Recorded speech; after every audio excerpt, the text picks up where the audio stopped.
Hello, Bible readers. It is Wednesday, March 17th.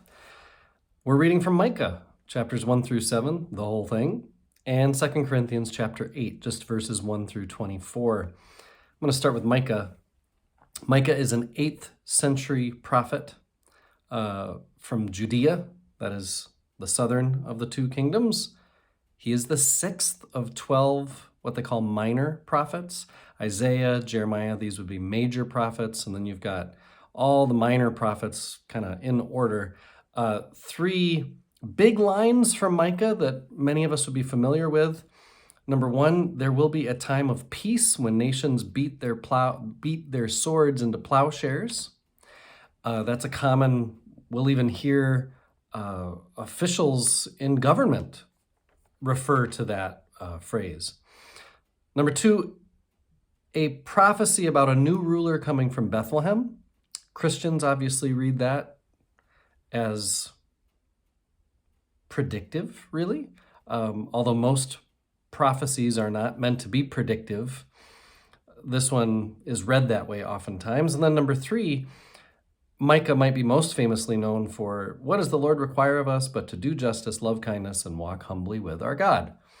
And of course, that sentiment really gets at Micah's priorities, the heart of Micah's theology. Let me say a word about Micah himself. We don't know much, but one way that scholars have thought about Micah, that biblical interpreters have thought about Micah because of when he's writing in the 8th century, which is determined by what Kings, Kings, Chronicles, and then these prophets kind of triangulate each other and affirm each other's timelines. That's kind of how we date a lot of this stuff. And so a lot of people wonder, okay, well, if these were the kings, then maybe Micah is a contemporary with Isaiah. Maybe that's how we should think of Micah, is a younger contemporary of Isaiah. Three themes that Micah returns to over and over again. Number one, he identifies obviously with the poor and the oppressed. Hence that third famous line, do justice, love kindness, walk humbly with your God. Number two, Micah is certain he is called by God to prophesy. There is no humble or I'm not sure if.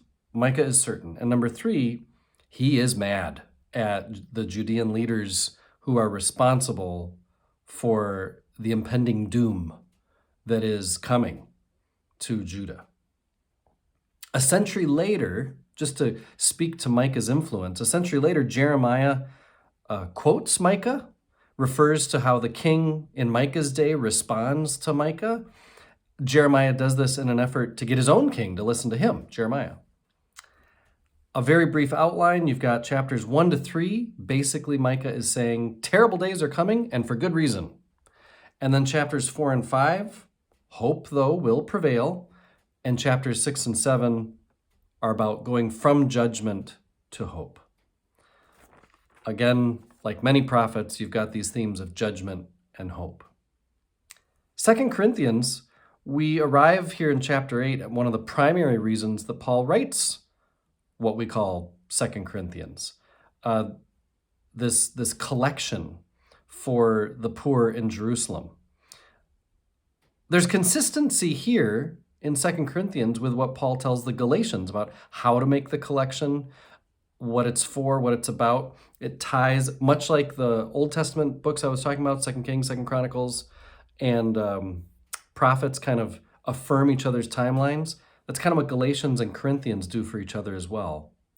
Paul told the Macedonians how excited the Corinthians were to give generously, but now we see in this letter, Paul is questioning how much the Corinthians are willing to follow through on their original excitement. It's kind of like when a church maybe makes a big pledge to, we're going to get this done, and then about halfway through, the pastor or leadership might be like, don't forget to fulfill that pledge because we've made some commitments, and that's kind of where Paul is.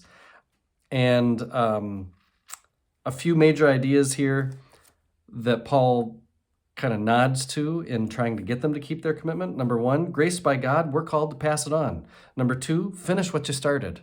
Keep your word. And number three, be happy about it. Be happy about your generosity. I am one with my God. My God is with us, all of us, at all times and in all places.